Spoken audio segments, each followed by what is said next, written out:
Kasi ngayong linggo pong ito, itinuro ni Gina Acosta, si Vice President Sara Duterte, na nag-utos sa paglilipat ng 125 million in confidential funds mula kay Ms. Acosta papunta po kay Colonel Lachica.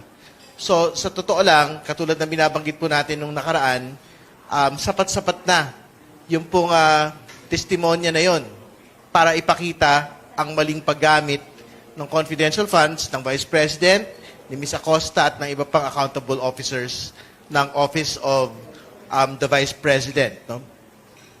Pero itutuloy ho namin ito doon pa sa ibang mga relevant na mga testigo katulad ni Mr. Fajarda para naman po doon sa DepEd, which is basically the exact same instruction given to him by the Vice President, pero sa DepEd lang po ito ipinatupad.